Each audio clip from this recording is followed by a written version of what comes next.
5 AM in the morning, punta tayo ng bukid para kumuha ng mustasa kasi may nag-order.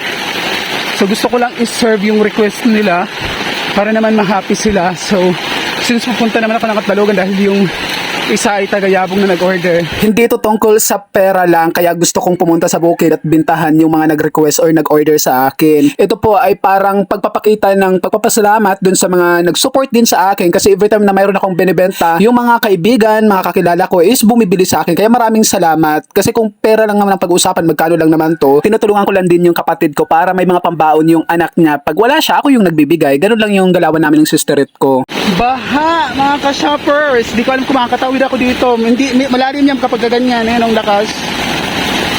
Try kong tumawid kahit malakas yung niya. Siyempre hindi tayo lulusong dyan. Hindi naman tayo sa Superman para gawin yon. At dahil may survival instinct tayo, tumalon na lang tayo para makatawid lang. Para-paraan kumbaga. Tulog pa nang dumating ako si Sister.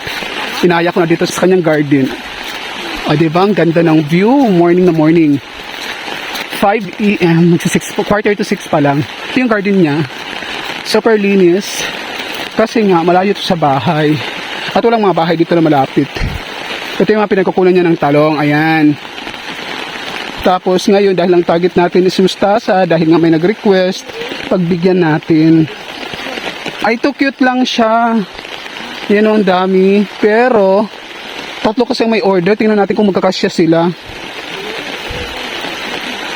Ito, dikit-dikit lang siya. Hindi talaga siya yung parang tinanim na yung hinango niya at nilagyan ng distance. Parang nakaano lang siya nakasaboy pa lang. Anong ininamon na iman, pero hindi pa na inimaiha.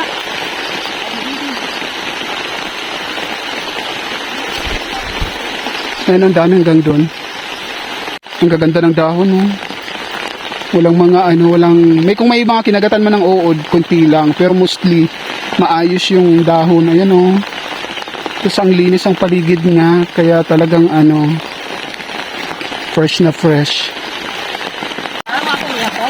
Hugasan natin dito sa bukal. Ayan. Kumbaga paunang hugas lang yan siya. Ulitin nyo na lang. Dito sa bukal namin kinuha yung tubig. Tapos lilinisin natin yung kaputi dahil napupunta ko ng Katbalogan.